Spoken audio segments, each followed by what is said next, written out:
ሰላም ቃና ዜና ቅምሻ ነው። የዕለቱ ዋና ዜናዎች የኢትዮጵያ ኤሌክትሪክ አገልግሎት ከፍጆታ ክፍያና ከኃይል ብክነት ጋር ተያይዞ የሚፈጠሩ ችግሮችን ይቀንሳል ያለውን ዘመናዊ የቆጣሪ ምርመራ መተግበሪያ ከነገ ጥቅምት 1 ቀን 2018 ዓ.ም ጀምሮ ስራ ላይ እንደሚያውል አስታወቀ። አገልግሎቱ ይፋ ያደረገው ዘመናዊ መተግበሪያ የቆጣሪ አሰራር ላይ ግልጸኝነትንና ተጠያቂነትን መፍጠር የሚያስችል መሆኑን ገልጿል። አገልግሎቱ ይፋ ያደረገውና ከነገ ጥቅምት 1 ቀን ጀምሮ ስራ ላይ እንደሚውል የተገለጸው የቆጣሪ መመርመሪያ መተግበሪያው ማንኛውም ቆጣሪ መጠቀምና በቀላሉ የእጅ ስልክ ላይ በመጫን አገልግሎቱን ማግኘት የሚያስችል መሆኑን ተቋሙ በመግለጫው አስታውቋል። መተግበሪያው ከፍጆታ ክፍያና ከኃይል ብክነት ጋር ተያይዞ የሚፈጠሩ ችግሮችን ለመቀነስ እንዲሁም በቆጣሪ ምርመራ ወቅት ለደንበኞች ግልጽነትና ተጠያቂነትን የሚያረጋግጥ አሰራርን መፍጠር የሚያስችል ዘመናዊ የቆጣሪ ምርመራ ስራ መረጃዎችን በሲስተም መመዝገብ የሚያስችል ነው ተብሏል።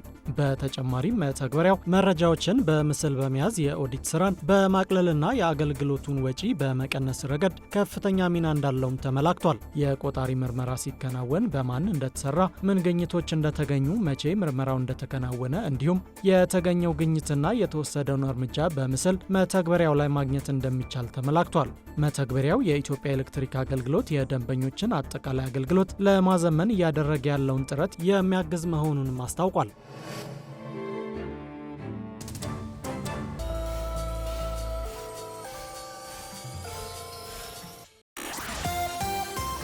የኢትዮጵያ የተቀማጭ ገንዘብ መድን ፈንድ በ2018 በጀት ዓመት የመጀመሪያዎቹ 3 ወራት ከአባል የፋይናንስ ተቋማት 2.08 ቢሊዮን ብር አረቦን መሰብሰቡን አስታወቀ።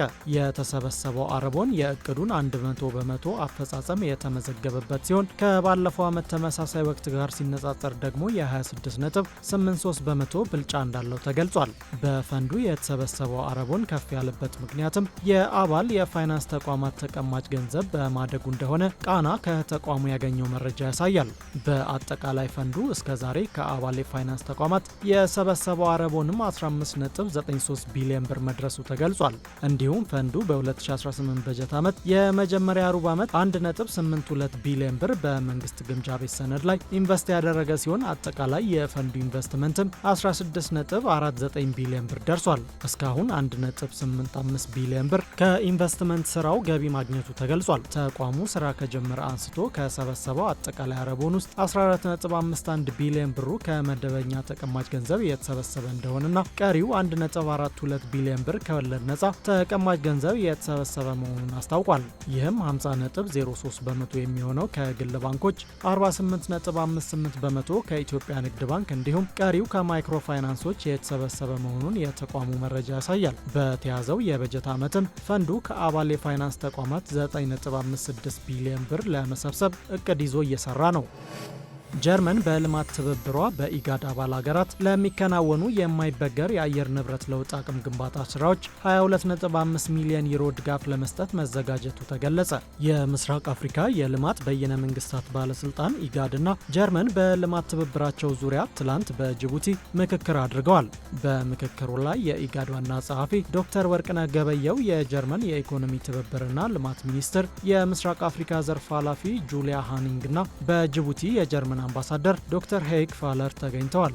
በመድረኩም ሁለቱ ወገኖች በአፍሪካ ቀንድ ባሉ ጉዳዮች ላይ ያላቸውን ትብብር መገምገማቸውና በቀጣይ የግንኙነት ማዕቀፎች ላይ መምከራቸው ተገልጿል። ፍልሰትና አየር ንብረት ለውጥ የውይይቱ አበይት ማጠንጠኛዎች የነበሩ ሲሆን ሁለቱ ወገኖች በዚህ ዙሪያ ያላቸውን ስትራቴጂካዊ አጋርነት እንደሚያጠናክሩ ተናግረዋል።